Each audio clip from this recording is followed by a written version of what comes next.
Hello, welcome. Thank you for coming to International Women's Day 2020. We are honored that you came tonight to spend the evening with us, to learn, to grow, to celebrate all that is being a woman today.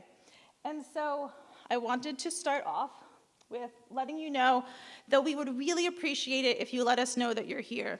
In an effort to be green, we are using QR codes for both the program and also in lieu of ticketing to check in. So if you could please just go ahead and scan and let us know you're here, we'd really appreciate that.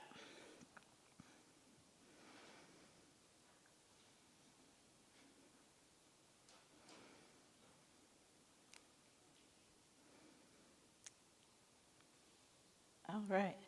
And don't worry, it'll be on the last slide too at the end of the evening if you didn't get a chance to capture that. So just briefly, a little history of the day, because I'm a social studies educator and I just can't resist doing things like that. International Women's Day began in the early 1900s, and it was really a way to bring attention to women's causes. And what was so unique about it back in the 1800s was it was looking at women who did labor, women who did work in the industrializing world. And I think it's really interesting because what we saw coming out of the International Women's Day celebrations was the working class meeting with the suffragettes of the upper class, and for the first time when both groups came together, real changes started to occur. And so the day is marked as being first celebrated in 1911, which would make today the 111th anniversary of International Women's Day. So, thank you for indulging me in that little history lesson. And a little bit of a note as to the themes for today. So nationally, our theme is breaking the bias. You might see people on social media doing a little X. And what breaking the bias is inviting you to do is to examine biases everywhere. Where do they exist in your own lives? In your families, in your communities, in your workplaces? Where is there still not gender parity? And what things can you do to address those issues? So that's what we're being invited to do today on an international level. And then locally, the Women's Commission decided we really wanted to put the emphasis on care. How do we care, especially given all that we've been through with the pandemic, political disconnect, now the war? There's lots of ways that women in particular are called to be the caregivers in their communities. And so we picked this theme today, and we invited our speakers to share how does care look to them in their professions and in their worlds. We also wanted to highlight some of the ways that the President's Commission on the Status of Women shows that we care. And one of the things that we do is we give funding to different endeavors for university faculty members, students, and staff. And so last year we were able to give funding to support Dr. Angela Cuthbert's work looking at the refugee populations. Dr. Cuthbert is a member of our geography faculty, and so she worked to put together some maps showing where refugees were relocating here in the Lancaster community. And using these maps, they were able to call forth the need for all of these services. So because they knew where the geographic locations were, they could advocate for different ways to show care to the refugees that were coming to our community. So we're really proud of this and other efforts. Every year we have a call for funding, so if you have a project that you're looking for support for in the future, please keep an eye out for that next year. And so I would like to give the microphone over to our fantastic provost to give the official welcome for the evening.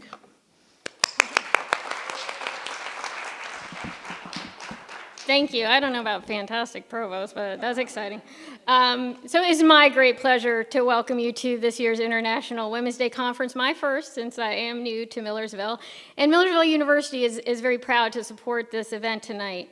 I want to extend a welcome to everybody here. I hope you took advantage of the women's own businesses out in the lobby. I know my purse is much heavier than it was when I walked in here. And for you, those of you that are joining us remotely, welcome too. And that there are links to the women's own business that you can go online and help them out in that way. Since we are celebrating International Women's Day, I wanted to take a moment to mention the global unrest dominating the news right now and its impact on women and children. My thoughts are with all the people of Ukraine at this difficult time. It's difficult to see so many women and children subjected to the immediate consequences of the Russian invasion of Ukraine. You can see the heartbreak in their faces about having to leave their country for the safety of their children, and at the same time worry about family members left behind. Those that cannot leave, either by choice or inability to safely do so, must live in fear and under harsh conditions. I'm in awe of their strength and courage. I think they and all of the amazing women here and around the world are deserving of more than one day and deserving of more than 1 month even. We make up 50% of the population, so by my higher math calculation, that's at least 178 days that we are owed. I'm looking forward to listening to the 3 speakers for the Theodora Talks this evening. The conference theme of breaking the bias remains timely, and we must continue to strive for a world that values diversity, equity, and inclusion in all areas, and especially around gender. This is a topic near and dear to my heart. As a woman scientist, I spent a large part of my early career dealing with bias that was compounded a bit by never actually having a female faculty member as an undergraduate or a graduate student. That makes you feel that perhaps you're in the wrong profession and that you don't belong. I was fortunate to have several male allies and mentors in my life to support me moving forward. These experiences shaped my desire to be a strong mentor once I had my own lab and my own students. And I wrote grants to increase the number of women and marginalized students supported in their science career paths. And I served on the National Association for Women in Science to try to support national efforts to decrease barriers for women. I just wanted to share a little anecdote that I heard about yesterday. I thought it was very timely while I was working on these comments. And if you happen to have the opportunity to get down to the Smithsonian area in DC, and it is almost cherry blossom time, thank goodness, there's an exhibit of 120 life-size statues of women in STEM. And they will be there until about the end of March, beginning of April. What I loved most was the description of why they decided to do the exhibit. Quote, "We are calling this exhibit the If Then She Can exhibit, because we know that if we show little girls, all these amazing women doing all this amazing work in this world, that each of them will know that they too can grow up and they too can change the world." As we have the opportunity to hear the words of wisdom provided by our speakers, may we learn about how to become empowered to improve our world and celebrate our achievements to work toward full equality for women in our region, nation, and the world. And just one anecdote from a good friend of mine, since care is the topic today, she used to always tell me an empty pitcher can't fill glasses. And so we have to make sure that we take care of ourselves so that we can take care of the generation below us and the generation above us. Finally, I would be remiss if I did not extend my sincere gratitude to Dr. Jennifer Burke and the members of the Millersville University President's Commission on the Status of Women. If you see anyone that was wearing the little logo, please thank them for arranging such an amazing evening. I hope you enjoy the talks.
That was fantastic.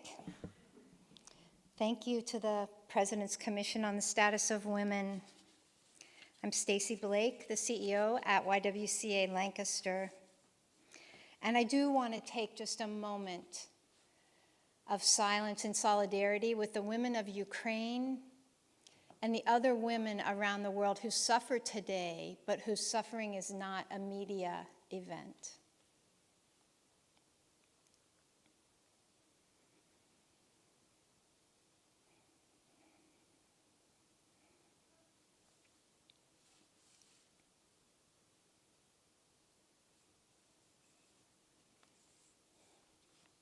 Thank you.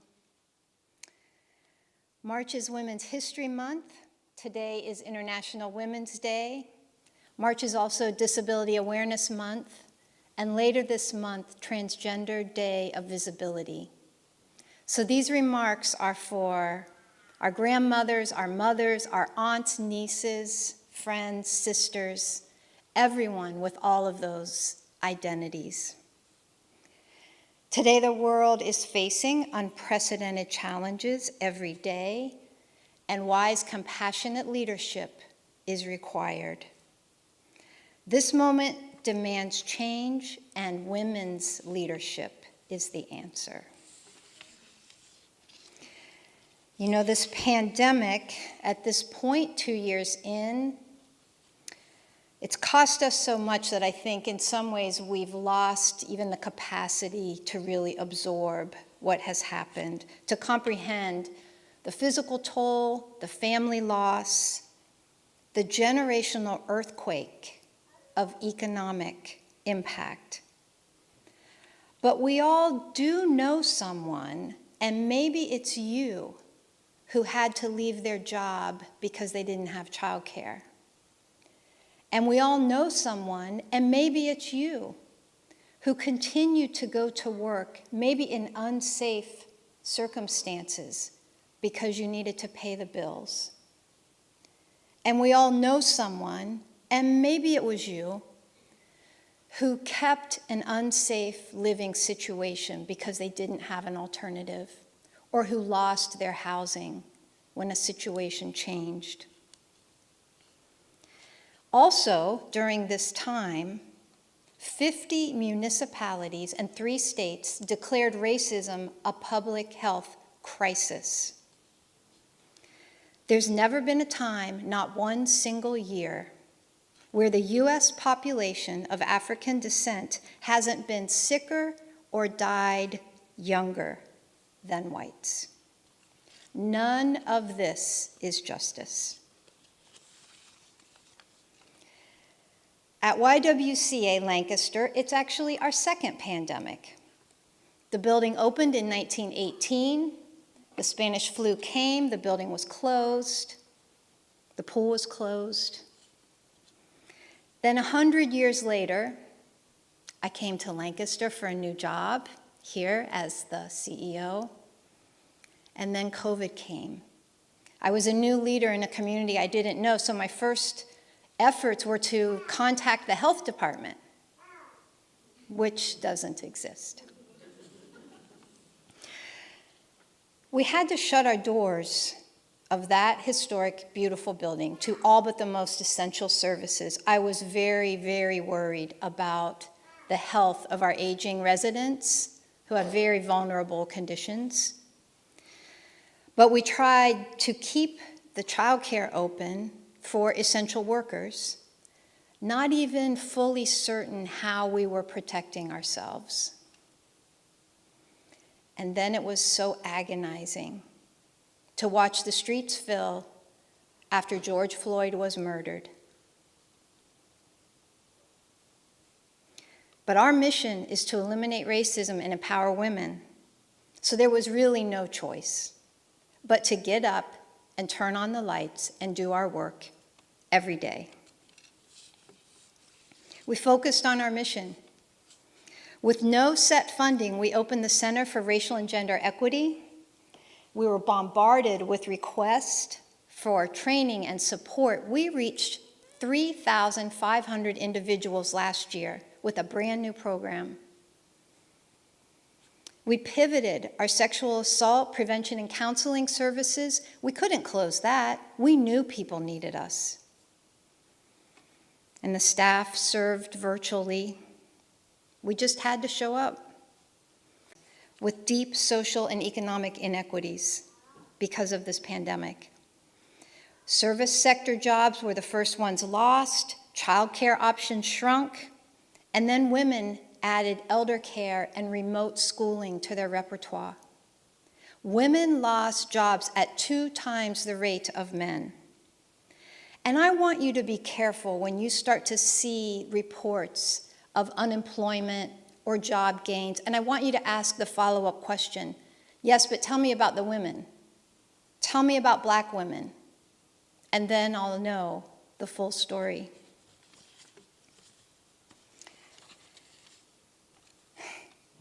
In 2021, women, on average, will make 82 cents for every dollar that a man makes, unless you're a Black woman in Pennsylvania, and then you will make 65 cents.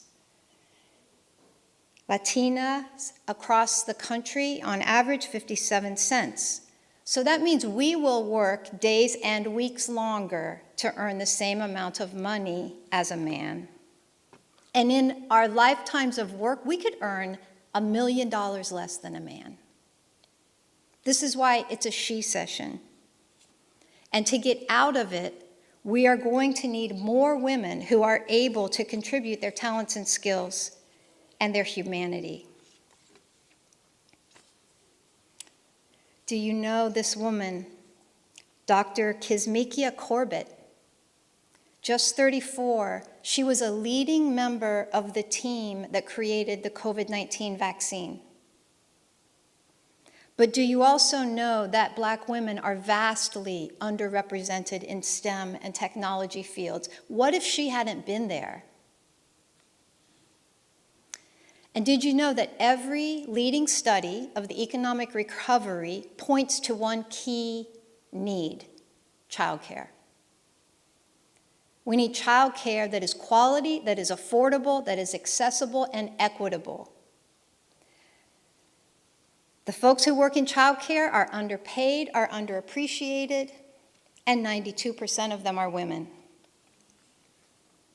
And until we can get this fixed, the recovery is going to lag, because we can't all go back to work until childcares are up and working. At YWCA, right at the outset of the pandemic, we increased childcare salaries, created remote work options, looked at our pay scale, and we continue to focus on equity for our workforce now and in the future. I've learned so much here at YWCA and in my previous roles, how much leadership really depends on listening and centering the voices of women, focusing on racial equity. And we need our policies to reflect this as well. We need to change practice so that women are not just on the school board, they're in the boardrooms across this county. We need to ensure that the narratives of what's happening reflect the voices of women. Here's a brand new study. Women, over half of us, are highly motivated to vote. Ranking their motivation on a scale 8, 9, or 10, on a 0 to 10 scale, highly motivated. 2/3 say that the next election will have a direct impact on their lives. At YWCA, we launched the Lancaster Votes Initiative, nonpartisan voter registration across this county. Women are so motivated because across all parties, ages, demographics of women, they share one top concern. They are concerned that their family income will not meet their bills. Women of color in particular have this concern, and obviously, after seeing the pay gap, you can see why. At YWCA, we raised our entry-level wage, and we continue to address this wage scale. We must be an equitable employer. The other item really motivating women to vote is mental health concerns. I started by saying how much women have endured during this pandemic and the trauma that women have experienced. The loss, racialized violence, worry about finances, concern about our own mental health and that of the people around us. Black women add a primary concern of keeping their families safe from police violence and worry about the rise of white nationalism. And this is happening in our county. In 2022, we need to match up mental health support with health care for everyone. That includes abortion care and transgender health care. So it's remarkable to me that we have the same solution we had 100 years ago, when women were given the right to vote, when labor's work was getting started, when YWCA opened. More women participating. Our message is just the same. So at YWCA, we demand a world of equity and human decency. We envision a world of opportunity and commit ourselves to this work of racial justice. We're going to get up and continue to do the work until injustice is rooted out, institutions are transformed, and the world sees girls, women, and people of color the way we do. Equal, powerful, and unstoppable. Until justice just is. Leadership is only as strong as the community behind it, and I'm so proud to work with this organization and with you to listen, to amplify voices, and to fight for peace, justice, freedom, and dignity for all. And now a moment of joy. I'd like to close with a poem from Amanda Gorman, recently named Time Woman of the Year. She said, "Our world is made stronger the longer women are able to sit at the table. It's her strength, her story, her spirit that inspires other vital voices to speak up when they hear it. So let it be said that light will be shed when our world is led by leaders ahead of the headlines. These voices who are first on the front lines, these women who stand up knowing the wind, not where it is, but by where it's blowing. Leading worlds, not by how society is, but by where change is going. That's how we empower others and makes women's voices so vital." Thank you.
Good evening, and I really appreciate the opportunity to speak here tonight. I'm a hospitalist physician at Lancaster General Hospital. I've been there for 11 years, and this really is my perspective of how the last 2 years have gone. So thank you.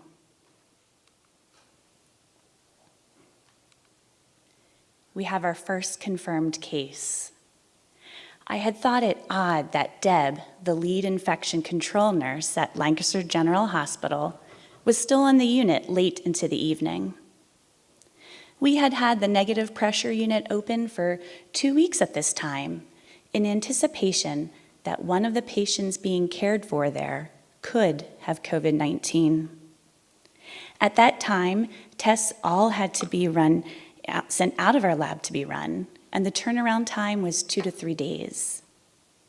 Slowly, the unit had filled up with patients, whereas quite quickly, the staff's anxiety had ballooned, waiting for this moment. Now that we were confirmed to be caring for our first patient with COVID-19, the tension on the unit was palpable. We had to take special care not to infect ourselves, other patients, or our families. By this point in time, our state had completely shut down.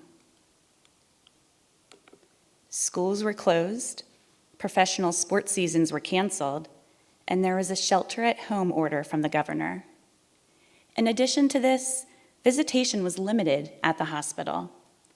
Very quickly, it became apparent that family members truly were an integral part of the care team for hospitalized patients. Without family at bedside, patients with dementia became delirious and agitated, not having familiar faces to keep them grounded. Extra time was required for physicians and other providers to communicate with family and update them on the plan of care after rounds were completed, rather than in real time with family at the bedside, as usually occurred. Families were unaware of the severity of illness or how weak their loved one had become. Almost more importantly, they could not put a caring face to the nurses, aides, therapists, and doctors caring for their loved one. Many patients died with healthcare workers holding their hand instead of their family members. Losing family visitation was disheartening for all involved. But despite decreased in-person connections and ubiquitous masks, our Lancaster community felt closer than ever before. Toilet paper was in short supply, yet when supply was discovered, this information was shared on social media to help others. Restaurants were supported by regulars and new customers alike by purchasing gift cards or ordering takeout. Virtual gatherings between families and friends became the new norm, oddly seeming to bring people closer together rather than the usual text messages that were exchanged. Creative ways were developed to celebrate birthdays and make them special, even when not performed in person. The emergency room staff at Lancaster General Hospital was showered with thank you cards, food delivery orders, flowers, and balloons. While caring for the community, staff felt loved and supported. Signs proclaiming "Healthcare heroes work here" were seen around the county at physician offices, skilled nursing facilities, urgent cares, and hospitals. In the hospital, on the front lines, as was so frequently proclaimed, we developed a new normal. That anxiety dropped to a low hum in the background.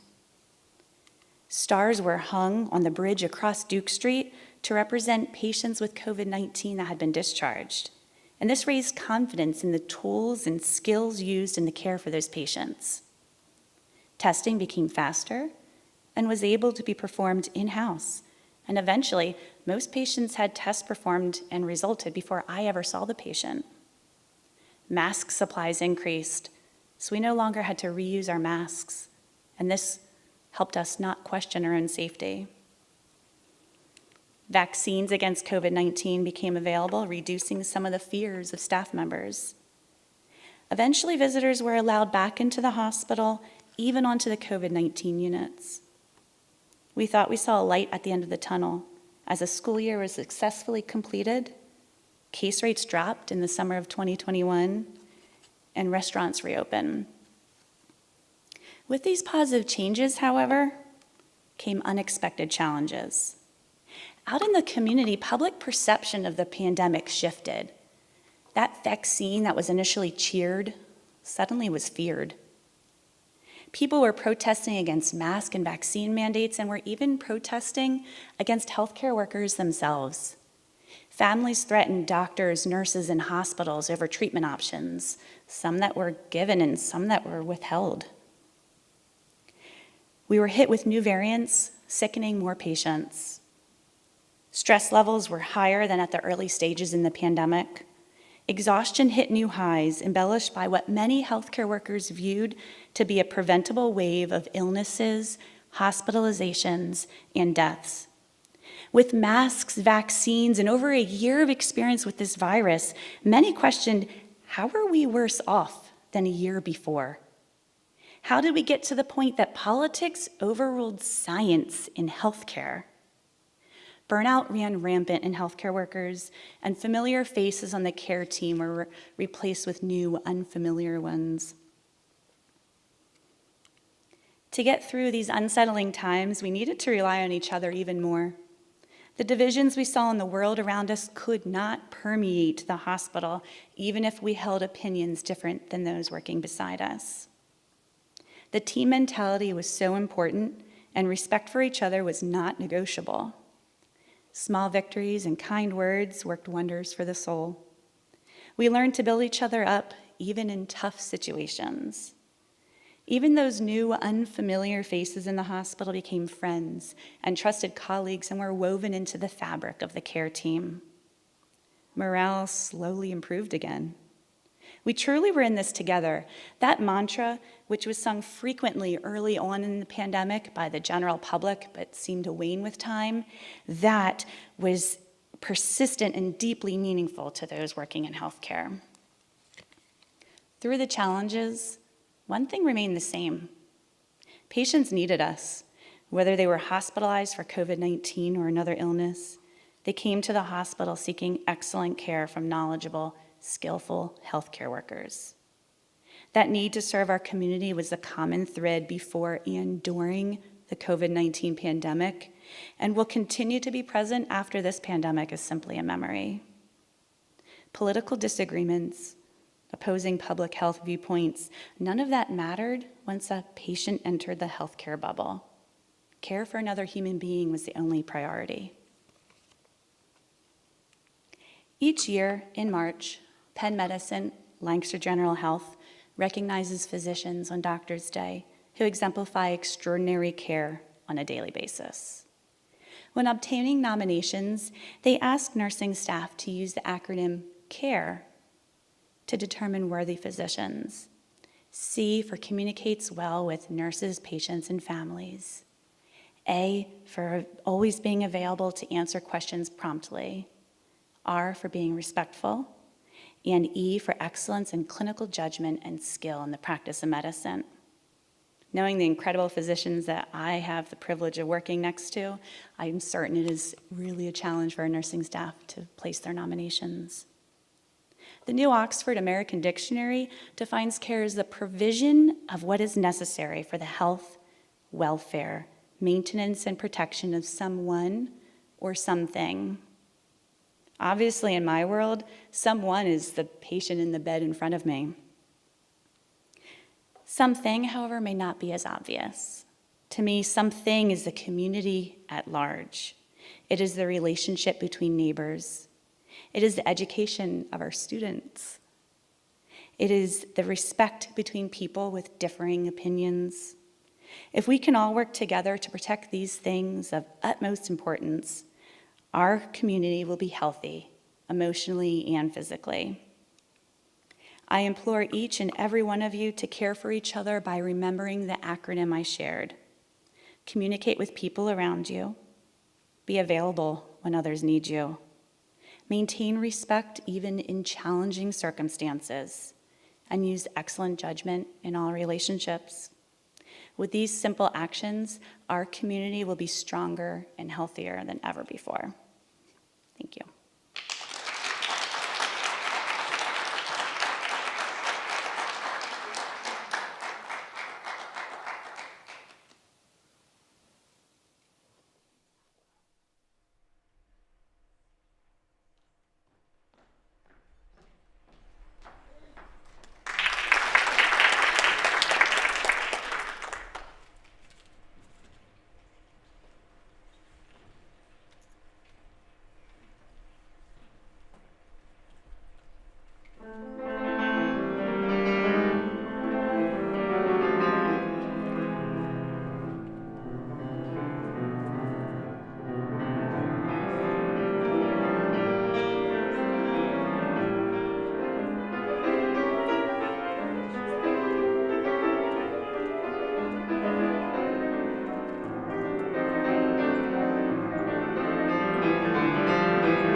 Hello, everybody. Hello. Can I just say it feels like such an honor and a blessing to be with you here all in community on such an important day and engaging in such an essential conversation surrounding care and what that looks like in the midst of such political division, right? Not only on a state level, on a country level, on a global context, and with that in the midst of two pandemics, right? Because we have two going on. We have COVID-19 and the ongoing racial injustice that has been happening throughout our country for centuries, right? So many times I get these questions surrounding how do we move forward, right? How do we move forward with what we're doing right now and what is going on? And the one thing that I always say is it's through care. It's care for one another, care for community, care for self, right? It's care. And with this talk, I'm hoping that it will nourish your mind, but I also hope that it nourishes your spirit and your soul as well, and really encourages you to engage in the greatest form of resistance, which is rest. Rest, which is something that our ancestors did not get much of, right? So as a mental health clinician and a certified clinical trauma professional who has worked within the Central PA region, and particularly with the Black, Indigenous, and people of color community, one common thread that has popped in and out of every session that I had is, how do I move from survival to thriving? How do we move from surviving to thriving? It's such a difficult time, right? And the one biggest thing that I remember when I was young and I would sit down at my grandmother's foot and she would braid my hair. And since then, every time that I would have struggles or I would be faced with difficult situations, that would be my refuge. And I would find myself, again, at her feet. When I got older, it was at her kitchen table with a cup of coffee, which was my favorite, right? And when I would come to her and ask her, what do I do? How do I get past this difficult situation? She goes, what have you done in the past? What are the strengths and lessons that you've learned in the past that you can bring forward to what is going on at this current time, right? So that was something that was passed through her ancestral line and the knowledge that she poured into me. And I want to lean into this idea surrounding Sankofa that derives from the Akan people of Ghana, right? Meaning to go back and fetch. And this idea surrounding, in order for us to move forward, in order for us to progress, that we have to take the lessons that we have learned from the past, whether they be great or difficult lessons, and bring it along to the future. So for this talk, I want to lean into that past a bit, right? And I just want to get real with y'all. And I want to share a little bit about my past, right? So my family comes from a really, really, really small town, and it's nestled in the mountainside of Puerto Rico, and it's called San Lorenzo, in the deep, deep mountains of the farmland, where my indigenous ancestors fled for safety, right? For survival, from colonization, from harm. And it's there that they created a home, that they are able to sustain their culture and pass it through their lineages, right? And my grandparents grew up very impoverished financially, but rich in other areas, rich in love, rich with family, right? But one thing that my grandfather had was he had a dream for his family to move from survival to thriving, right? Moving from surviving to thriving. So he packed up his things and he moved my grandmother and my mother to Reading, Pennsylvania, right? And it's International Women's Day, so I have to pay homage. I have to honor that matriarchal line, right? Those who come, and y'all, you feel me getting emotional right now? You heard that crack in my voice. But I get it because I think back on the sacrifices that they've made, right? I think back on everything that they have afforded me, right? So this is my great-grandmother, Dolores. In the middle, my grandmother, my abuela, Gladys, and my mother, Maribel. I know you see Maribel with that puff. Come on now. She had the best blowout in the 80s. You couldn't tell her anything, right? And I think back actually about my grandmother who, in a time where things were so difficult in Puerto Rico, a time where, for women particularly, right? Birth control testing was going on. Eugenics was happening in Puerto Rico to the women of Puerto Rico. That has happened and affected and impacted my family members. And in the 70s, she moved over to Reading and worked factory jobs from days on end to care for my mother and her two sisters. And my mother, as a single mother, raised me and my brother. And I am so gracious for the love that they poured into me, the knowledge, the learnings, right? And with that, I have come to this understanding that my family has provided me everything that they could with the resources they had and the knowledge that they could. And at the same time, I can recognize their humanity and understand that I had unmet needs as a child as well, right? So I want to dig into this idea surrounding generational trauma, which is an event that occurred years prior to current generations, yet still impacts the ways in which families understand, cope with, and heal with trauma, right? And so a famous social worker and therapist, Resmaa Menakem, he wrote My Grandmother's Hands, and he discusses in that book how if trauma goes unresolved in a family line, that it is then passed down, right? And we know that this is supported through the science from epigenetics that shows that, and that has that understanding that I was in my mother's womb while my mother was in her mother's womb. So the trauma that my grandmother has faced, right? The cortisol that was, and hormones that were released to push her through those times of survival, right? Also washed through my mother's and my grandmother's DNA, or my mother's and my DNA. And having a deep understanding surrounding this. And the only way that this is healed is if we feel it, we lean into it, we heal it, so that it is not passed on to further generations, right?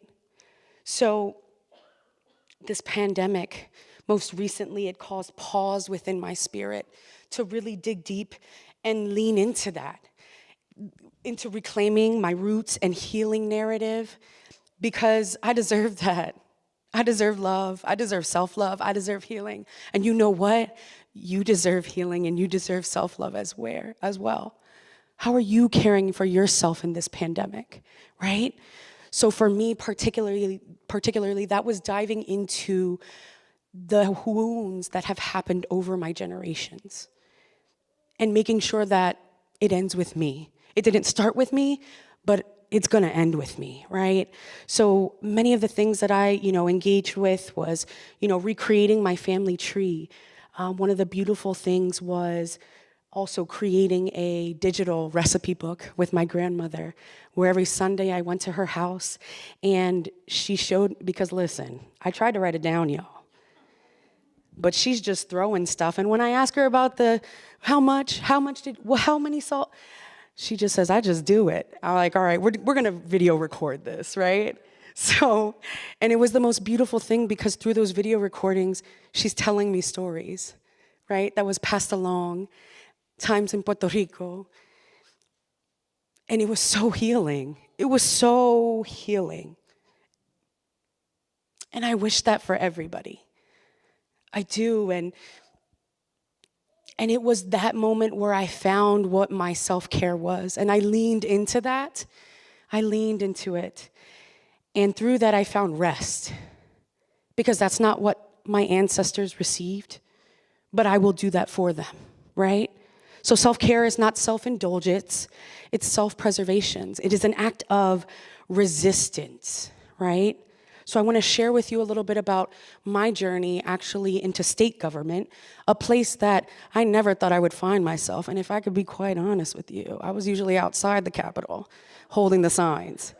So when I got a call from the governor's office in June of 2021, I was shocked, and I said, are you sure you got the right Talisa Ramos? And he's like, I don't know any other Talisa Ramos in Reading. I was like, you're right. You're absolutely right.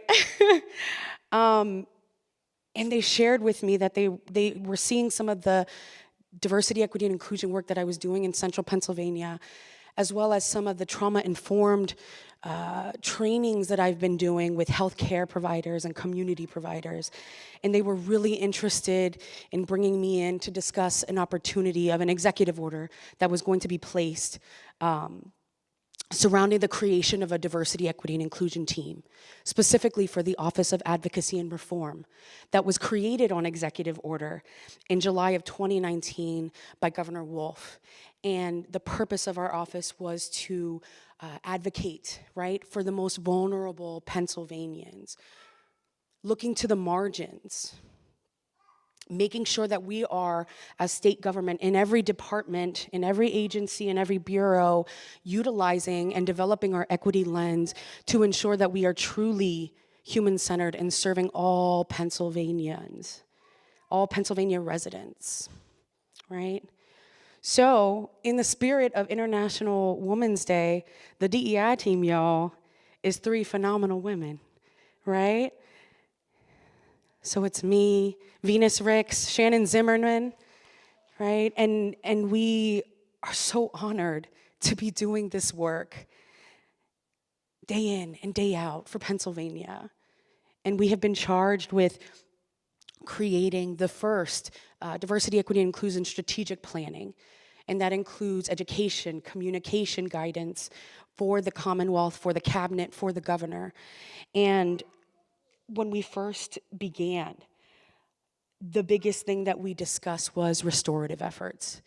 How can we, and we know that people have been hurt in this space, right? But how can we recognize that and validate those feelings, validate those concerns, and encourage people to rest, to care for themselves, so that they can continue to do this work, because you're not able to pour into anybody's cup unless your cup is full, right? So we came up with this 3-pronged approach to diversity, equity, and inclusion that included being human-centered, right? Trauma-informed and intersectional, understanding that we need to recognize, embrace all forms of diversity and everyone's identity. And with that, I found self-love, I found care in community throughout the Commonwealth. I truly believe that it's going to take all of us. It's going to take all of us to continue to do this work. At a time where things are so difficult, I want to encourage you all to rest, because that's the greatest form of resistance. Thank you.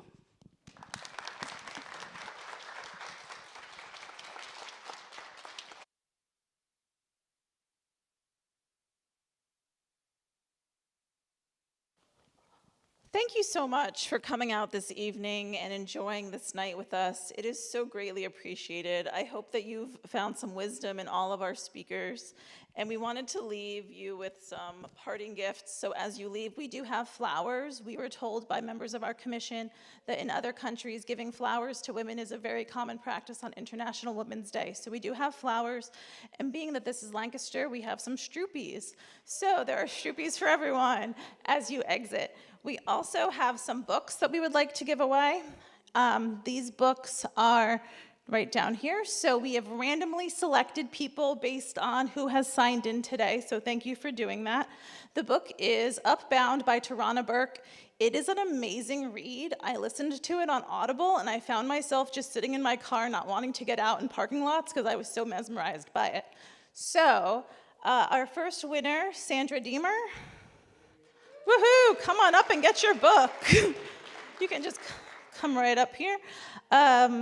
Katie Charles. Woohoo! Cheryl Sensing. Did I get that? All right. Julia Elberfield. Yay. Erin Lee. And Elizabeth O'Hara.